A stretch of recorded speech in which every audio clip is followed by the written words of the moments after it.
Hey, what's up everyone? I am Mekkah. Welcome back to the big Fire Emblem tier list. Every now and then I make a video where I tier Fire Emblem characters from all over the series and put them onto my big tier list. But in case you missed last episode, I broke up the tier list into several small ones on a per game basis to make the characters easier to tier. I noticed that after recording or during recording last time, I was way more energetic. I was feeling way better. So I'm going to continue doing it like this. It really feels much better.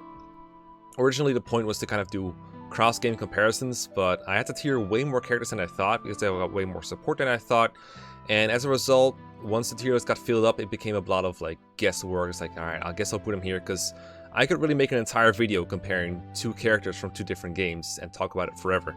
But I couldn't because it would make the videos too long and they're really long already. So instead, I decided to split it up like this, and then later on I'll combine the list into one big list again. But for now, they are separate.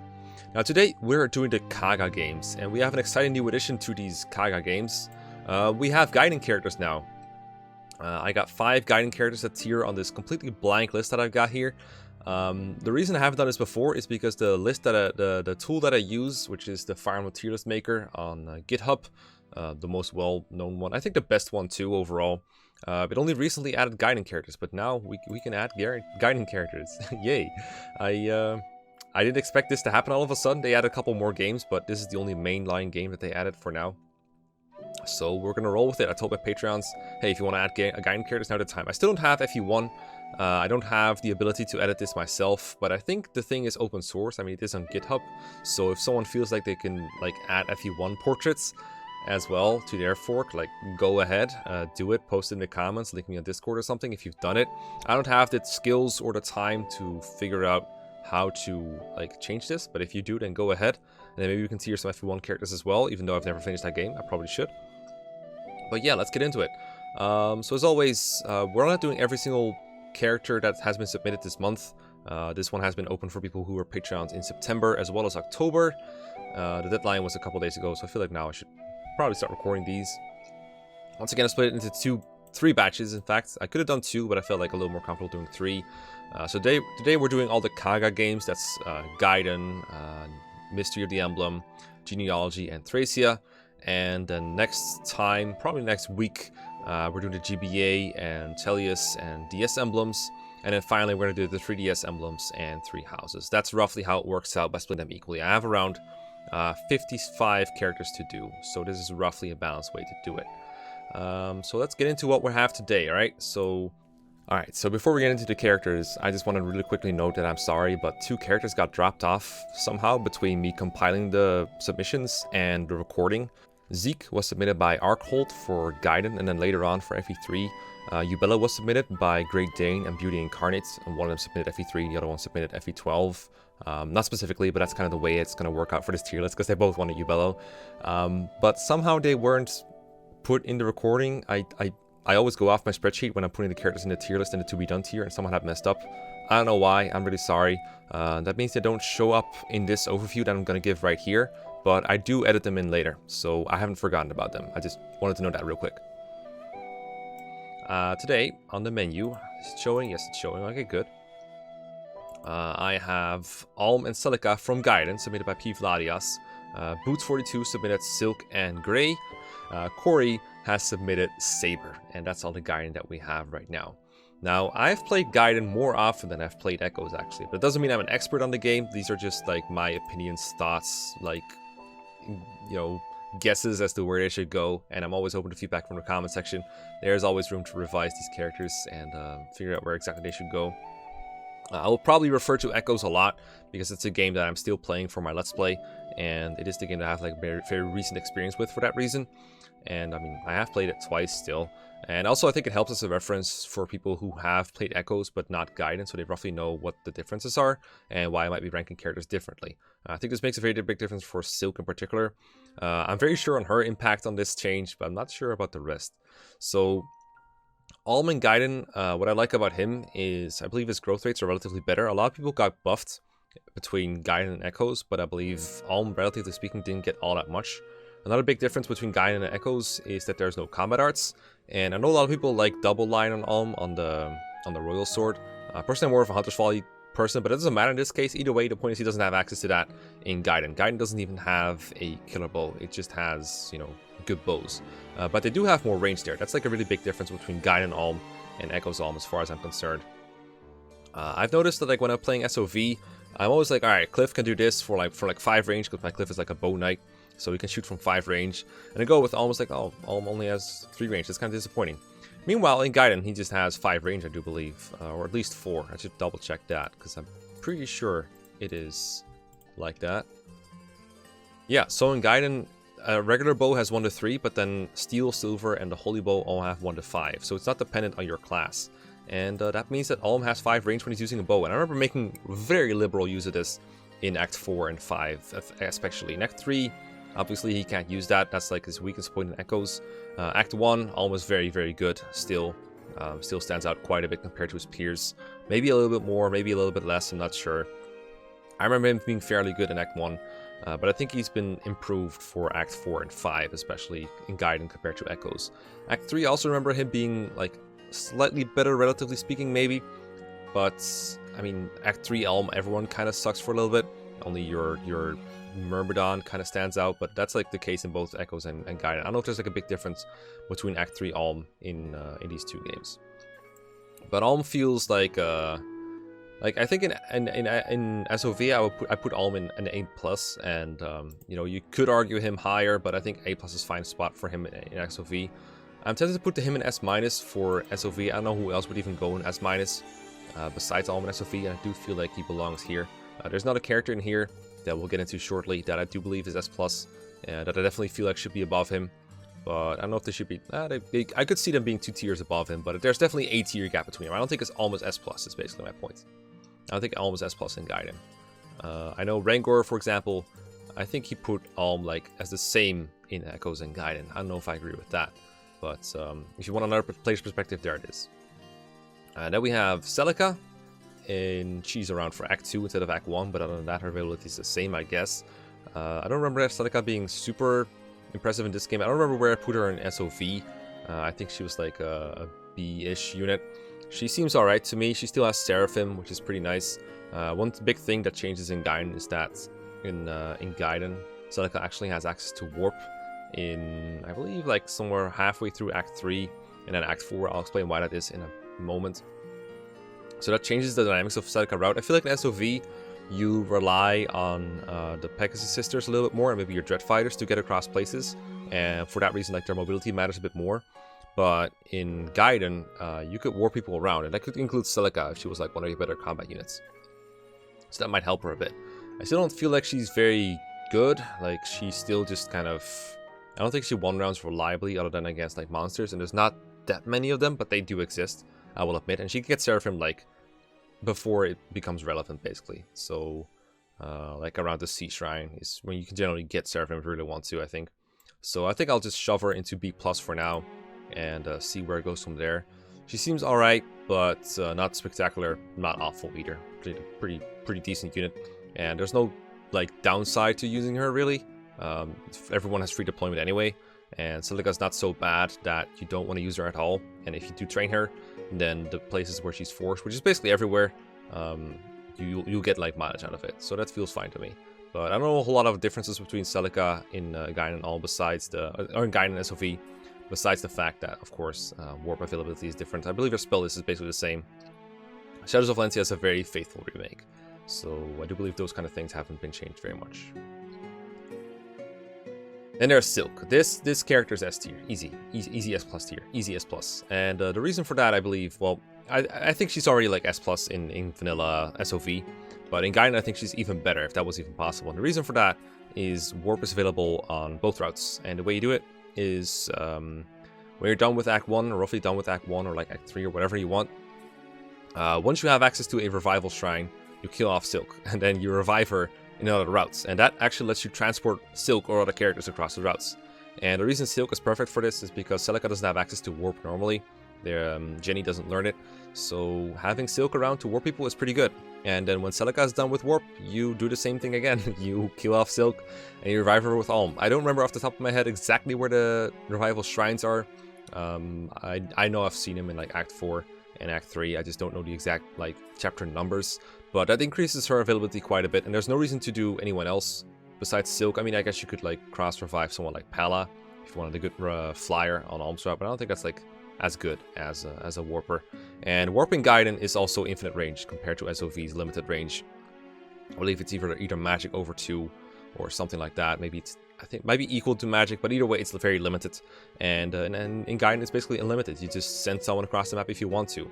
And that saves a ton of time and tedium, no matter how you slice it. Even if you're not LTCing, this is a huge increase in viability. And like making the game shorter shouldn't be good for Fire Emblem players. You shouldn't want to play a game less. But Gaiden is one of those games where the maps are so bad sometimes. You just want to get things over with. And Silk helps to get things over with. And she makes you 10 times more efficient. Super, super good. Of course, training her still sucks. Nosferatu only has 60 hit, and she doesn't gain XP from healing in this game, so you really have to train her using Nosferatu. So enjoy your misses. At least it's like independent from terrain, so you just kind of, at least you have a 50 or 60 hit rate. Either way, it's very bad. If you give her Speed Fountain, she can double early on. That makes training her a little bit easier, but it's still not a pretty sight, but it's all worth it. Like, it sounds like a big pain to train her to level 7 is what I believe it is, but it's absolutely worth it. There's, like, you're gonna hate yourself doing Nosferatu training, but you're gonna hate yourself even more if you don't do it in the end. It's a worthy investment, trust me. Silk is so much fun to use in Gaiden. It's probably the reason I was able to play Gaiden 2 or 3 times. It's insane. Then we have Grey. Fun fact, I think Grey is like the same portrait as Tobin, just slightly recolored. And the only way I was able to like figure out which was which was to look them up on Serenus Forest. Apparently Grey is the one with green hair, so that's easy to remember. You know, they both start with the same letters. Villagers are hard to rate, even the Gaiden versions of them. It's pretty hard to tell exactly what you should do with him in the first place. And then even then, once you know an optimal route, it's like, do you penalize people for needing the mercenary class to be good, or do you give him points for being able to make mage work, but also able to use archer?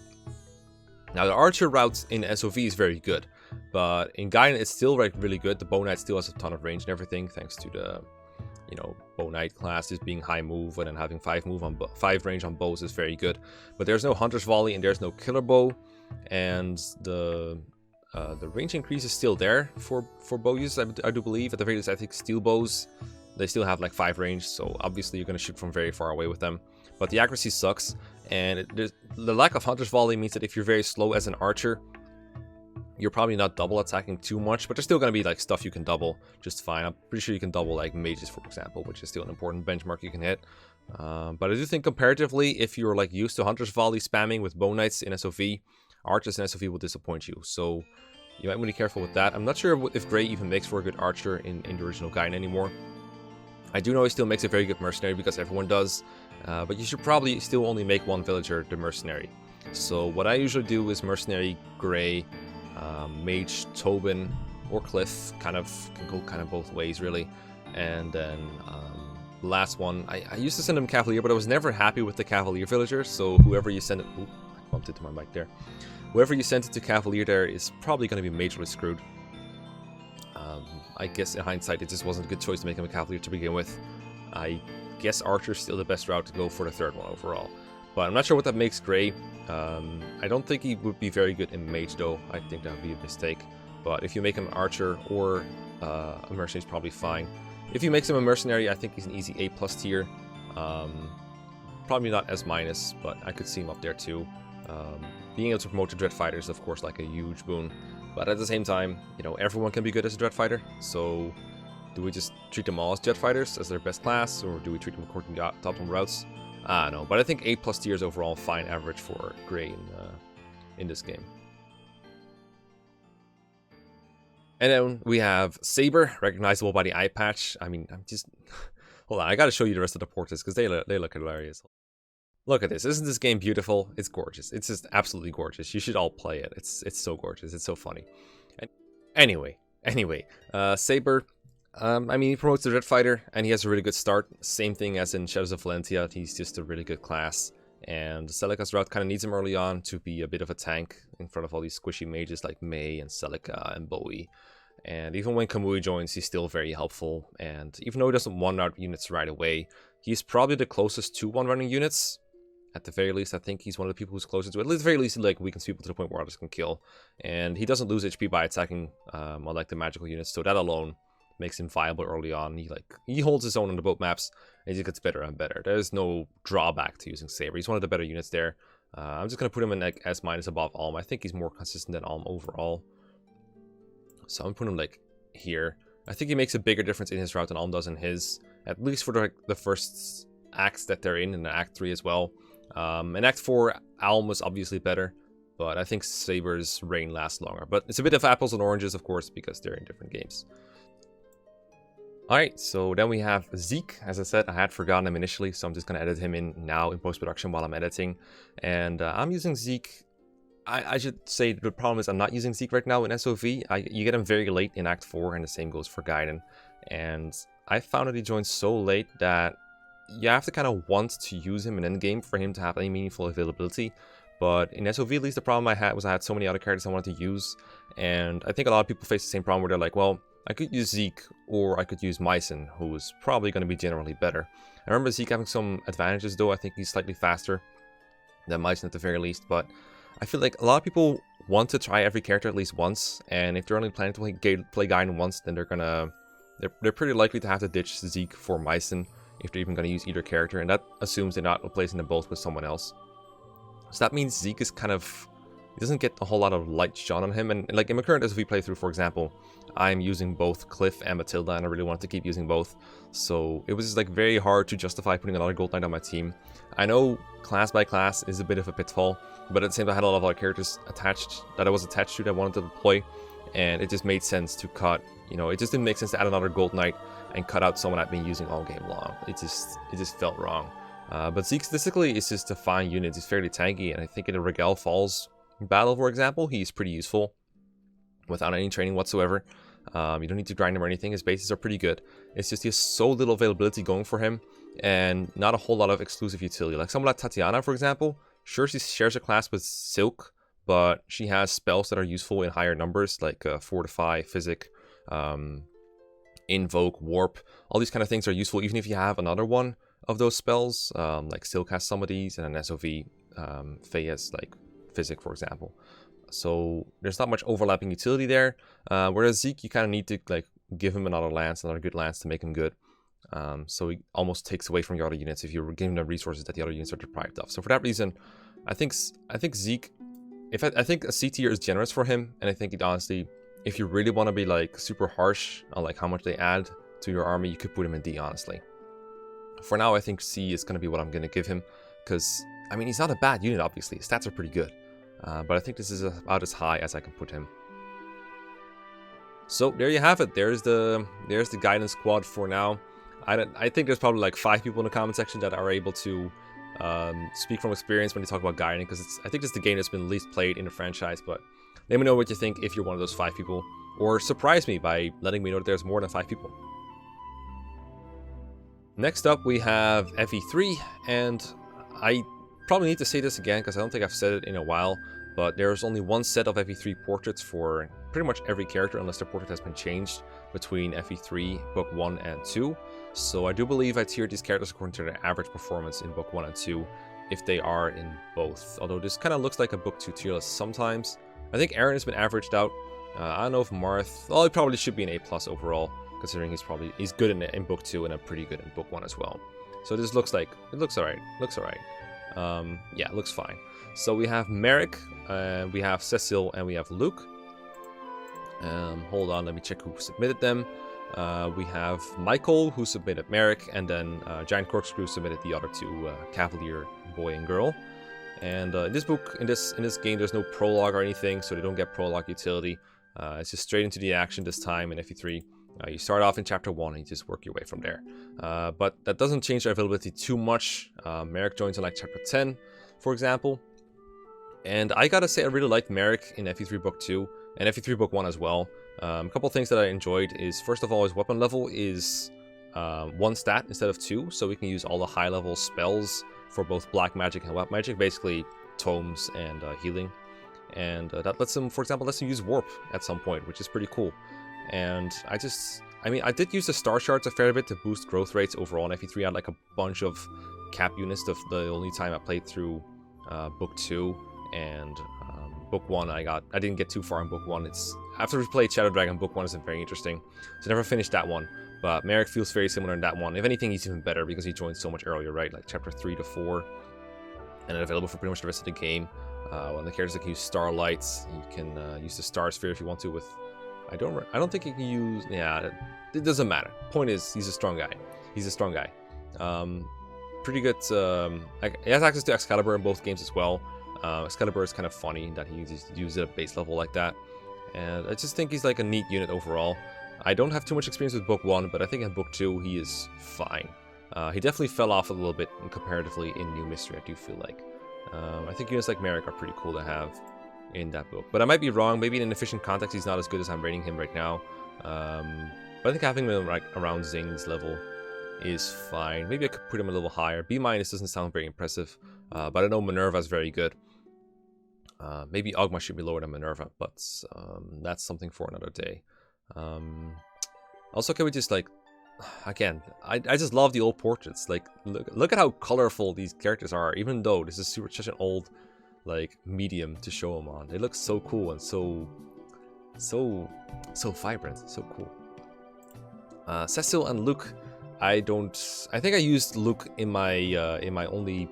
I played FE3 Book 2 twice. I think I used Luke at least once, and I think they were alright, but they do have to dismount indoors, which is kind of annoying. There's not that many indoors maps, thankfully, but I just don't like it when I get dismounted and I cannot use my best weapons, you know?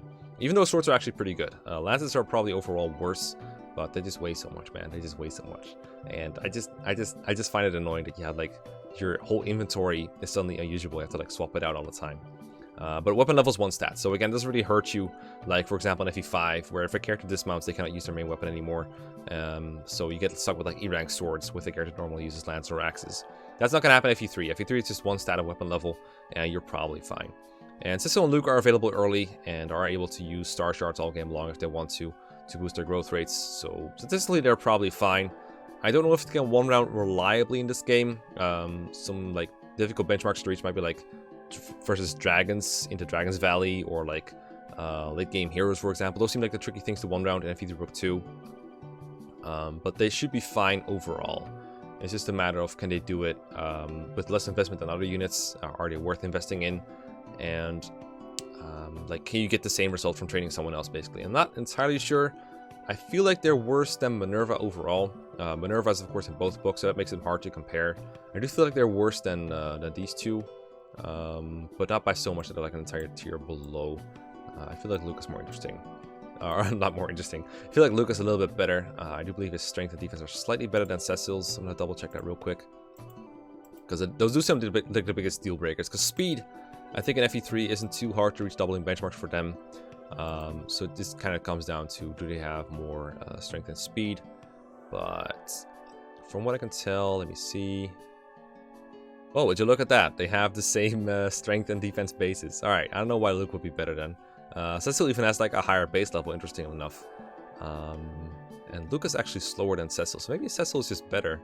She has a higher weapon level too, for like odd matters. I don't see why Luke would be worse. Alright, you proved me wrong, Strands Forest. I feel like Cecil's a little bit better then, but they feel fairly similar overall. Then there's Yubello from FE3 Book 2. He's not in Book 1, and God, his stats are pretty awful. I think he's worse in New Mystery, honestly, because in that game he has like a negative magic base, so he looks even worse compared to his peers. Like, even a generic with 0 magic base or something is better than him when it comes to just doing damage with a spell.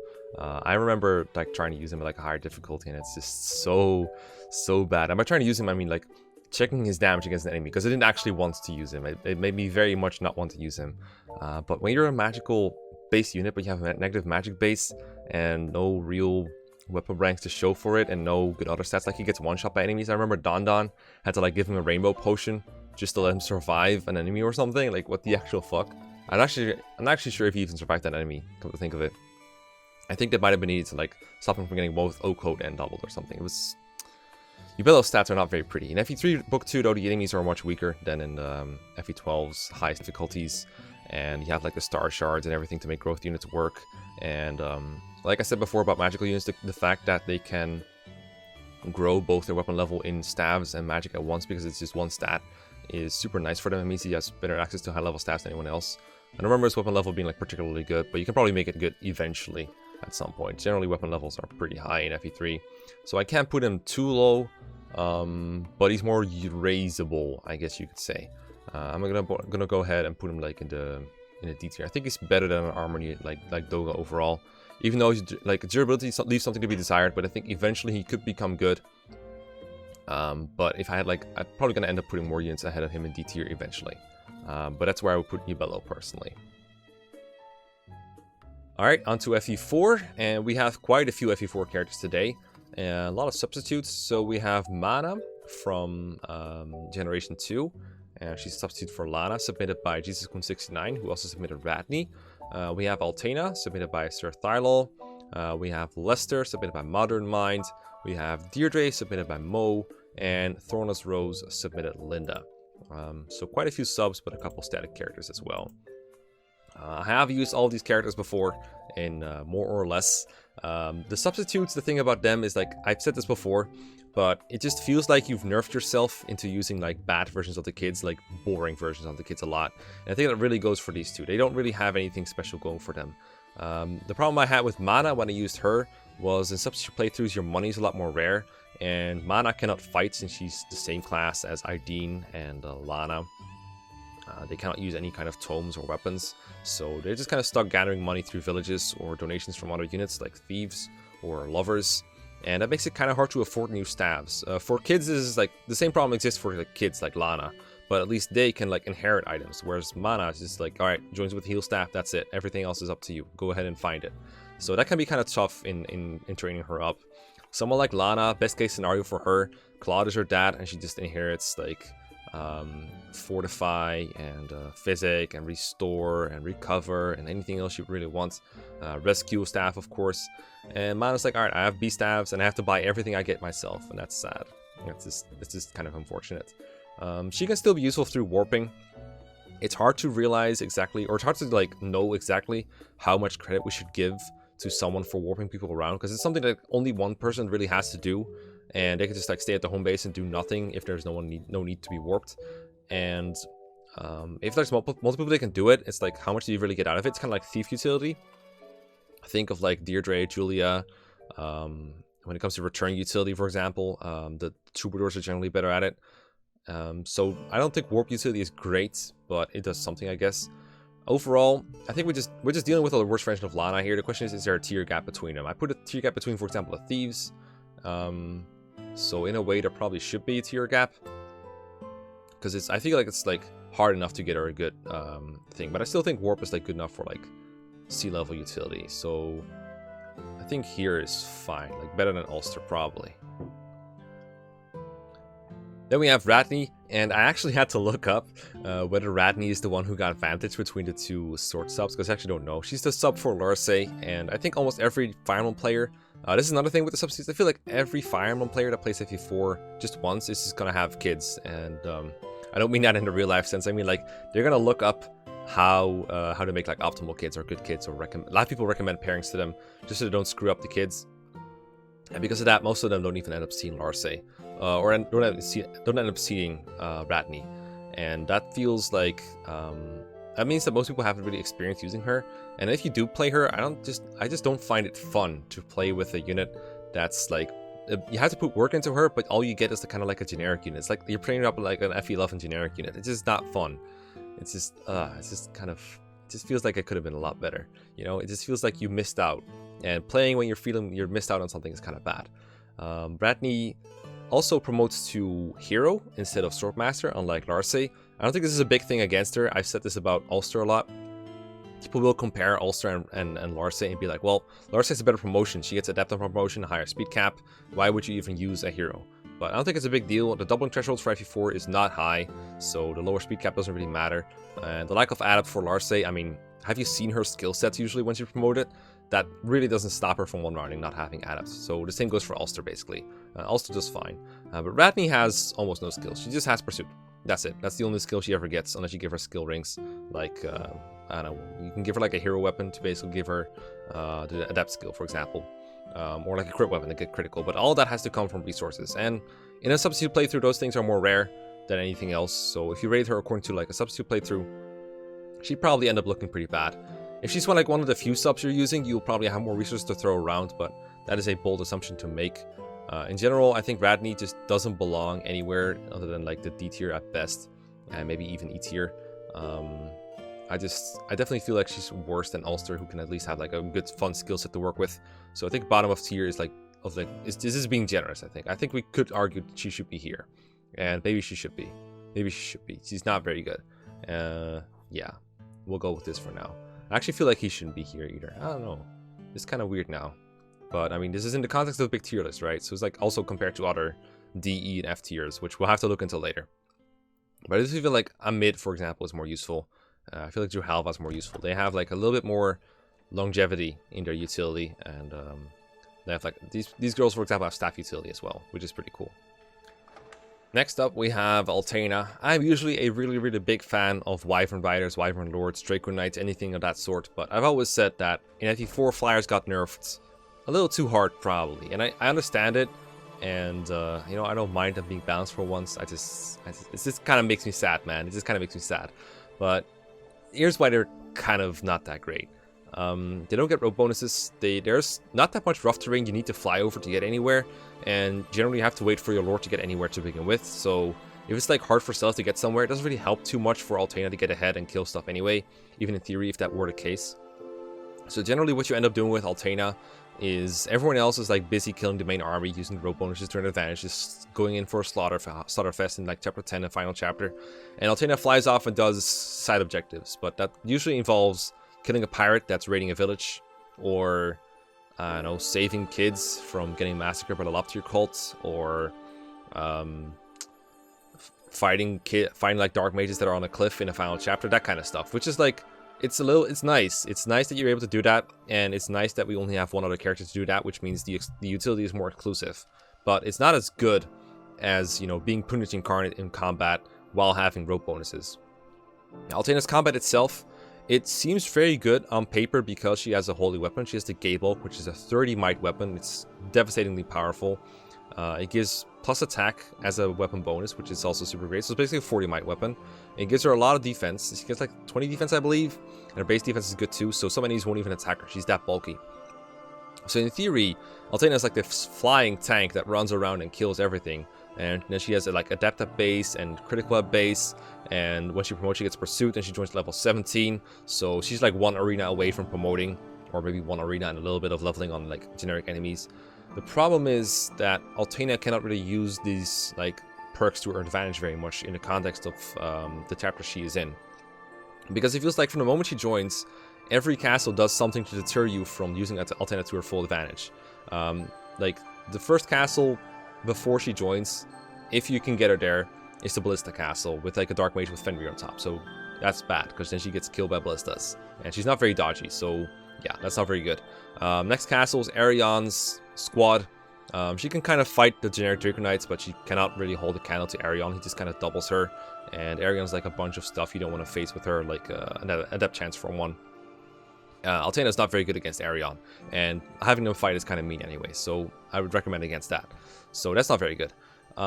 Next chapter is, like, chapter 10 is basically Dark Mage City. It's like, there's magic enemies everywhere. There are some, like, melee squads, but for example, if you look at the Riddell squad, it's like one of every weapon type, including bows and mage knights. So even though she's very good against everything else, she really cannot face them on any phase. And FE4 always has these, like, thick enemy formations that's just like, you cannot really be in range of only one enemy type at once. So you're not going to get a whole lot done if you do that. So if you cannot face the whole army, you might as well sit it out and leave it to other people. And thankfully, at least the fact that the Gaybulk is like so heavy isn't a really big deal for Altena. She can use like a sword to double attack if you want her to, but then she loses the defense bonuses and she kind of becomes like a worse mounted unit. Like Altena using a sword isn't effective. Like offensively isn't as great as like Dermot, for example, or like you could say Lester has some advantages in that he avoids counterattacks, so he's able to get in better positions. So Altena is just like less effective, I feel like. And then there's like more dark mages and more magic enemies and more bow users. Like it just kind of goes on like this in all of Gen 2. That's why Altena is not as good. There was once a tier list made by good old Inui, the FE4 Gen 2 tier list. He put Altena like way at the top, and almost no one questioned it because Flyer with Holy Weapon, how could that be bad? And that's kind of the answer. She's kind of bad. She's not terrible though. She is still like, as much as I'm like saying that her advantages that she has aren't very good in the Classic 54, her core combat is pretty good. She's just fine in the arena, and she can 1v1 almost any enemy type, but she's not very good at like fighting a big army on enemy phase, because the armies are just always magical or bow based or something, or at least there's some element of that in it. But there are things that she can do, and she's fine at doing those. So for that reason, I think it's fair to put her like C tier above some of these scrubs, like right here. I used to like be a little bit more harsh on her, but I realized that like blaming her for not doubling with the Gable is kind of lame, because she can always just use a sword instead. I don't know if she's better than, I think she's better than Tristan overall, but I'm not sure. Maybe she should be over Lewin as well. But like also her availability is of course like very low, only around for basically 2.5 chapters, chapter 10, chapter 11, and then like a little bit of chapter 9, but not too much. But I mean, still really good design, a really cool unit. I just wish that she was a little bit better and that flyers were more relevant than before. Next up is Lester. Lester's a pretty good kit, depending on what you make of his dad. You generally have a hard time making both Lester and Lana as good as they could be, because Lana benefits mostly from having like Claude or Azel as her dad, mostly Claude. Meanwhile, Lester is like, alright, I would like to have Pursuit, please. I would like to actually quadruple people with the Hero Bow. I would like the Hero Bow to exist in Gen 1 so I can inherit it. So I'd like it to be Midir or at least Jamka as a dad. I'd like some strength growth as well while we're at it. And Lana wants the exact opposite. So that's a bit of a sibling rivalry we got going in here. It'll be pretty hard for Lester to be good. I think it's optimal for like LTCs and stuff like that to focus on Lana, because she brings the rescue staff to Gen 2. But if you don't have, like, if you're not looking for that kind of stuff, I think for most players, Midir is the most recommended pairing, and for good reason, because Lana, she's like optimal with Claude, but if she just gets like any kind of parent whatsoever, she still can inherit staffs from Ideen and have B rank staffs and still usable magic, because she'll still have like a 30+ base magic growth to work with. So magic won't be terrible. She'll have some semblance of a skill set, like she'll get pursuits to use in the arena and stuff, so she'll be fine. But Lester, like Claude Lester, does not function very well. Claude Lester is very bad. He doesn't inherit the Valkyrie staff, he just can't use it, and he has no strength to go with, and he has no pursuits. That's a pretty bad recipe. And he only comes with like an iron bow in chapter 6. That's not great. Whereas if he's like Midir's his dad, he just becomes like Midir plus. It's like Midir with like actual good growths and stuff. He's pretty good. So yeah, that's kind of what happens with Lester. Well, I'm gonna judge him as if he gets like a decently good dad. I think he's like a little below Dermot in usefulness overall. 1-2 range. I mean, he doesn't have 1 range, but the 2 range is kind of nice. You can just like kill a guy and kind of get in a position where he doesn't get countered too much. He's not very useful against like big armies of enemies, kind of like Altena. His enemy phase is obviously bad. There's not many spots where you can have him do something on enemy phase, but I think he's a nice extra guy to just, you know, kill one enemy with. That's like what he can do. Like Brave Bow one enemy to death. Maybe get a crit with a Killer Bow. That kind of stuff. You can do that just fine. You can like one out of Dark Mage with the Brave Bow, I think, or at least bring him like very low. If he can survive a Jormungandr hit, which I think he generally can. So I think Lester's like just fine. Just not as broken as some of these other units. Although you could argue he's like better than Shannon and Arthur. Maybe I'm overrating these units a little bit. I don't know. Dermot is down here though, so I feel like referring to Dermot as a reference might not be accurate, but I do think he's not a holy weapon user, obviously. He's not as broken in combat as these guys are. So I could see it like this. This is not like an LTC tier list, not by any means. It's just like, you know, good units. Efficiency-ish, I guess is what I'd call it. But I will admit those standards haven't been exactly consistent over the time. Then we have Deirdre. Now that's availability problem if I ever saw one. Only around for chapter 1 and the tail end of it. And then chapter 2, all of it. And then chapter 3, a little bit, but only in the castle. And then, poof, it's gone. She's gone. And she's gone. That's not great. Her combat is okay. I actually did a Deirdre solo for FE4 once. As the kind of like a, I think it was like a anniversary thing for Rin, because we've been working together for like a year, I think, at that point. So I thought it'd be cool to, you know, show her that, because she's what's it called? She had been my designer for a year, and she really likes Sigurd and Deirdre. So I thought it would be cool to have a Deirdre solo on my channel. And it was kind of a short solo, because she's only around for chapter 1 and chapter 2. And then after that, she just can't fight anymore. So it's pretty trivial and quick to do. Was a pretty big pain though, because Deirdre is very frail, and for her to take on multiple enemies, she needs to abuse Miracle, which is a skill that she gets from her bracelet. And she also gets Renewal, so you can kind of set up miracles over and over if you manage your HP perfectly, but that is very difficult to do in an actual normal playthrough. Even in the solo it was difficult, but in an actual playthrough it's also difficult. It does let her get through the arena eventually, always, if you manage it properly. Because if someone has a healing skill, or access to healing of any kind, even if it's castle healing, as long as they have Miracle, there's always a way where they can like survive an arena hit and then win by just having like a 100% Miracle rate going on. Unless you just, you know, get O-code. But Deirdre doesn't really face one-hit KOs in the arena too much, and if she does, well, shit. Tough luck. Not that it's like super important, because no one really trains Deirdre for the long term. She cannot even promote. She's just a shaman, and all she has access to is her aura tome. She never doubles. She doesn't have pursuit. She could promote the sage. That'd be cool, because then you can get like adept at least. Or if you could just give her like a lightning tome, that'd be cool too. But yeah, all she can use is aura, and in chapter 3 you generally just end up selling aura and her sleep staff, and maybe have her warp a little bit. But yeah, no, you can't even warp in chapter 3 because there's only one castle she can help with. Yeah, she's just, yeah, chapter 2 is when she's most useful. I usually have her stay at home in like chapter 2 and have her spam warp, because if you're doing like a ranked run, that's useful because you only have so much time to raise Deirdre, whereas someone like Ideen can stay around for longer and spam that later. But Deirdre kind of needs to hurry up and get to level 30, which I've had Deirdre be my first level 30 unit before. That feels weird, but I've had it happen. But in my first playthrough, I just completely ignored her, basically, because she's just not that useful if you're not going for a ranked run. So I think she's like, it's kind of like Julia and like Mana, where like warp utility is basically all she has, unless you kind of like chapter 2 healing. But I mean, 5 move is pretty bad.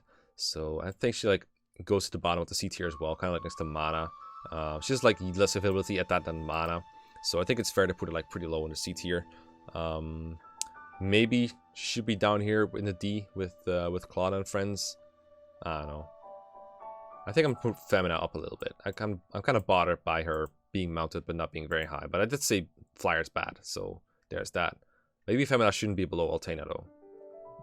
And the last up is Linda from the substitutes, and this is the most interesting substitute in the series. I tiered her in the Mage Girl tier list as well. This is the kind of substitute I wish we got more of. If they ever end up doing like an FE4 Amber version, they should definitely make more substitutes like Linda. Although I don't know if it's possible without repeating the same recipes. But what makes Linda interesting is they gave her 2 good skills. Most substitutes have 1 or 0 good skills to work with. People like Femina have just have adept. She has no skills. There's like a couple others. Dimna only has pursuit, stuff like that. She has Paragon and Wrath. Somehow she got both. And to put it even like further, you know how Tinny cannot use Thoron because she's a regular mage, so they have like a base of C rank and Thunder, and it gets boosted by 1 from her Turtle Blot to make for B. So she cannot use the Thoron at base, whereas Tiltu can because she's a Thunder mage with Turtle Blood. She gets boosted from B to A. Tinny is just like Tiltu. She's a Thunder Mage, and she can use Thoron. That means she cannot use Wind or Fire, but at least she can use a 20 Might Tome. And when you have access to Wrath, that's basically a 40 Might Tome, on top of like doubling your attack power.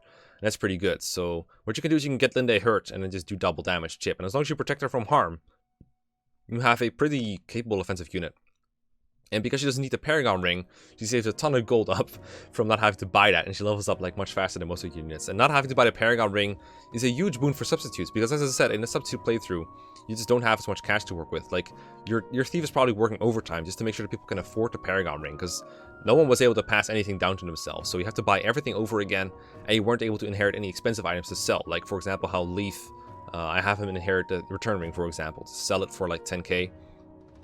And then you can put that money towards the Paragon band or the Pursuit band or anything else he wants.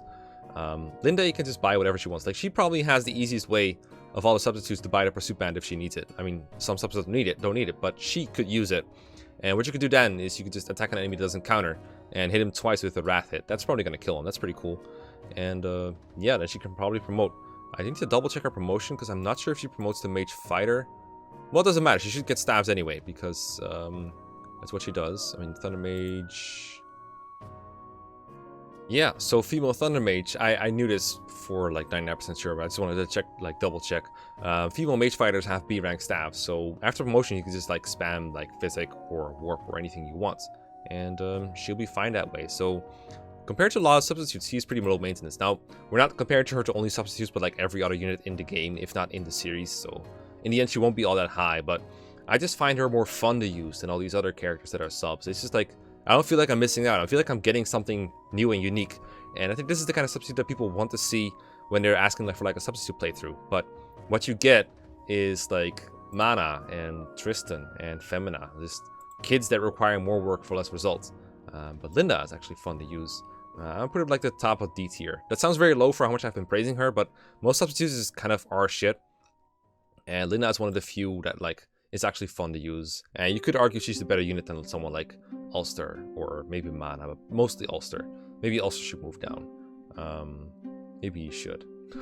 Maybe you should move down. Yeah, I'm gonna move him down a little bit. That feels better. That feels so much better. Yeah. Fair and balanced, as all things should be. I'm sorry. No Balmung for you. I'm sorry.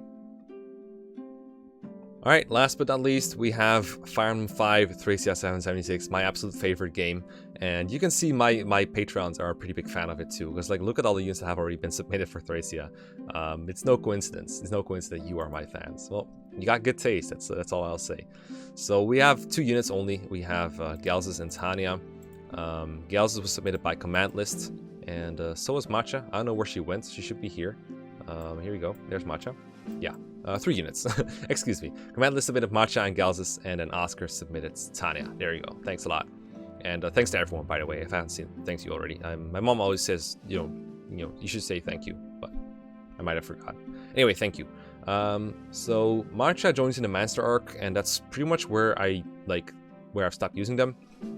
I've seen someone actually did like a solo-ish thing in FE5 where they only used Matcha and Brighton to get through the whole game. Apparently they like really fed every single kill ever to them. From what I can see, it was kind of like a kill compilation. That was pretty cool to see. Usually Matcha is not that good. She doesn't one-run reliably. I think the biggest problem for Matcha is the lack of a proper crit setup that would make other units one round. Orson doesn't need a crit setup as much as you just need to put him in front of enemies and he just kills them with like Wrath or Berserk Critical, Pucci's innate crit, etc. Fergus needs a little bit more setup. He has the Rapier, he has Karen, and he has a high skill stat, and he has a Berserk Critical of 5, so he can get there very reliably. Matcha doesn't really have anything like that. She doesn't get a support bonus from Brighton. She only has like 3 Pursuit Critical, and you don't get that many killing edges. You can get some eventually. You can get like 1 from Shiva, another one from like a Myrmidon with him. So you can eventually get like a couple of killing edges, but it feels like a little harder to set up, and killing edges are in higher demand comparatively. But you could probably make her one out if you wanted to. Advantage is, I mean, that's 100% proc rate in Thracia, just always attacks first, which is like good. But it really only works with effective weapons and like really high crit setups or something. But if you have a high crit setup, you don't even crit reliably on the first hit, because it gets hard capped at 25 in Thracia. So effective weapons, I guess. So she can use like an Armor Slayer, but I don't think she even one-shots a lot of Armor Knights unless she gets like strength, a lot of strength. But her base strength is like pretty low, so that's not really going to work. The point is, there's no real niche or a niche, whatever, however you pronounce it, for Matcha and FE5, other than being good in the Master chapter. Now, she's pretty good in Master early on. She has 6 move. Most units have 5 because they're dismounted. Matcha is just a Myrmidon, and she can just like kind of chill in Master and kill people, weaken enemies. She has like combat roughly equivalent to Karen's, maybe a little better depending on what you pit him up against. She can be good capture bait too if you wanted to, but generally I stick to like Lara, Lithus, and Karen for capture bait. And she can give Brighton a support, which is kind of nice, make him like a little more reliable at hitting stuff, because Brighton, if he misses his Wrath hit, he's kind of screwed. She can, I think she's like either one round of KOing mages or with the Steel Sword, or she's very close to it, so that can be pretty useful. And that's like all these kind of little things you can do in Master. In Master, you need all the help you can get, so she's welcome there. But every chapter in Master or after that, she just kind of feels worse with every time. Lack of a mount kind of sucks outdoors, but she's not really one of your better units indoors either. She's just okay. And Vantage doesn't really offer anything new, because the only time that Vantage makes a difference is if one of the combatants is about to die in one hit. Otherwise, it doesn't really help you very much. So in that way, I think Matcha is kind of like, should be with Brighton. She should just be with Brighton. Like, she deserves to be with Brighton. I think Brighton is a little better, because the outdoors utility is just like a little better than what Matcha has to offer, but they're roughly the same unit basically. I would recommend most people use them in Master, and then if they like them, keep using them if you want to, but if you want to have the best units possible, then they're not going to be among them. But they're pretty nice to have anyway. Then there's Galsus, and Galsus is someone I will recommend that everyone uses, because he's comes basically for free, and he's super, super good, and his only drawback is you don't have him more often. He's only around in 24, 24x, 25, that's it. That's all the chapters he's in. And 25 is the final chapter.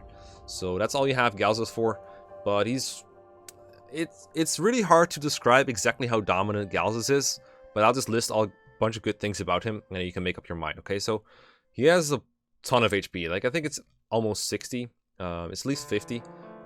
He has enough defense to survive most physical attacks, the rarest they might be at the time he joins.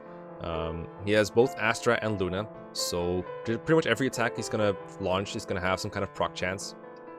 He has access to master weapons, and he joins with like a master axe and master sword, so it's pretty easy to find him a good inventory.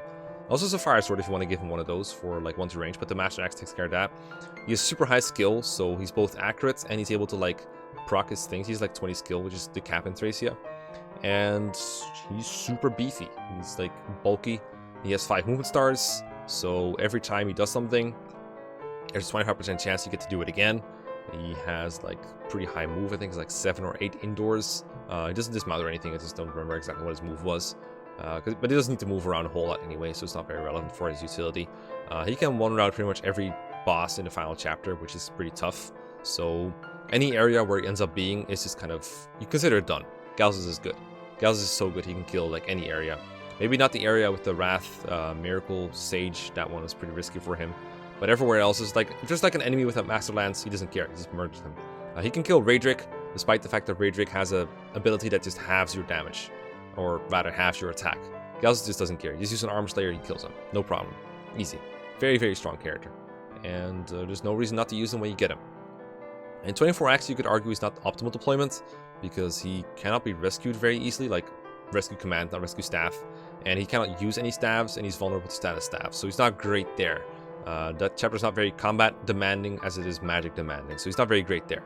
But if you want to bring him and play it like slowly and creep across the rooms and stuff, you can do just fine. I've used him for that before. He's pretty fine at that. You can kill Dark Mages before they counter too, which is nice. You can get Berserkers from range, not risking a Wrath crit in return. All that stuff is pretty good. But where do you put a character that has a lot of utility, but only for a little bit? Well, roughly in B- apparently, because that's where Sias and Avel and Set are. But I think he's a little bit below them. I think Avel stands out more when she joins. And I think Set and Sias have the staff utility that I think puts him at least a tier over Galsus. I think Galsus is more like Brighton and Merida, or not Merida, what's her face? Matcha, excuse me. Where they're like good for a limited amount of time. But they're, I mean, would it be fair to say that Brighton is as good in Chapter 4 as Galsus is later on? Probably not. That's why I'm going to put Galsus a little higher. I'm going to put him like over these units, I think. He's like good. Like, he's great. You should never not deploy him. But if he's only around for 3 chapters, we got to penalize that somehow, right? So we're going to put him like C tier for now. I do think he's better than these guys. I know that for sure. I think C tier is the right place for him. I think you could argue where he goes exactly in here. Alright, last one for today is Tanya. Now, I didn't really think of much of Tanya before, but in my last FE5 Iron Man, I did use Ronan a lot, you know, because I'm Mekkah and everything, but I also used Tanya a lot. I think Skylar made her like a donation incentive for me, so I ended up using her, and she grew more move than Ronan. Congrats, you just did the Ronan meme. So, yeah, we now have, I had like a 10 move Tanya at the end. It was surreal, it was absolutely insane. And her other stats got really good too. I think she capped strength as well. She got really, really high strength. It was like having the Rebecca that everyone says she is, like every Rebecca says they have, but in FE5. That's my personal experience. That's me enjoying using Tanya, even though I know she's not very good. Now let's talk about reality. Tanya's bases are not very good. Tanya cannot counter on enemy phase most of the time, other than some like specific situations indoors and stuff. And Tanya cannot capture. I don't really hate that too much. I think that's an overrated problem, but it is a thing. Tanya does have some good supports. She gives Orson a support, and I think he supports her back too. I need to like look this up to make sure I've got it right. But she also supports Dagdar, but he doesn't support her in return. I think that's the way it goes. Let me just double check. Yeah, she supports Orson and Dagdar, and then Dagdar doesn't support her back, but Orson does. That's the way it goes. And that's pretty cool. because those guys could use a boost in hit rates and sometimes avoid if they're taking on a lot of enemies. So having Tanya around for that would be pretty useful. So even if Tanya's not fighting herself, she can help them. And she has some good force deployment too. The first 4 chapters, of course, and then Dagdar's mention as well. If you put Tanya behind Dagdar, she can boost his hit without seeing too much combat. She's also invincible for the first couple turns of F8X, which is also a fun Easter egg. If you want to, you can throw in Tanya, and she will never die. She will get captured probably. They can still hit her with a capture attack, but they cannot hit her normally. And that's pretty amusing to see. Where does that land Tanya in the world of A5? Well, if we gotta be realistic, probably somewhere in D tier. Maybe somewhere in E tier. I would argue, like, you could say Marty is better with just like capture dropping, but Tanya's probably better long term. And I do feel like in FE5 there is room for archers to be actually somewhat viable-ish combat units. They do have the Brave Bow, which you can get by reaching B bows by chapter 13, and then you can just use it for basically free because no one else wants it generally, unless you're using Selfina, but you're probably not. So I think it's fair to put it like above Carry-On somewhere. Is that being too nice to her? It might be. It might very well be that some of these are better. I mean, you could argue Hicks is better, for example, because he has some free utility. Maybe Dashin should be higher. I do remember that. I do remember Dashin maybe should be a little bit higher than this for his utility and Mancer. That is fair, especially if you bring Rayvax. That was a good suggestion by Donan, I believe. Yeah, go figure. Donan argues that armor that should be higher, and Mekkah does it. This is 2020 for you. Okay, so here we got Tanya on D tier. I think that's alright. Obviously, everyone in FE5 is pretty much viable, which is one reason I like the game so much. Tanya is not one of the better units in that game, but she is still usable, and you can make her really good if you really want to. And that's why that game is so great. I don't know why they call this a game for elitists. Anyway, that's FE5 for you, and we did it in like, well, I got my timer at 55 minutes. There might be a little bit added out, but surely it was a good decision to split this one anyway. So I hope you guys enjoyed this. That was all the Kaga games for this batch, and next one we're gonna tackle the GBA and the Tellius games and some DS games as well. So look forward to that. Thank you, my Patreons, for joining and submitting characters. I really appreciate it. And I will see you guys next time. Thanks for watching, and goodbye.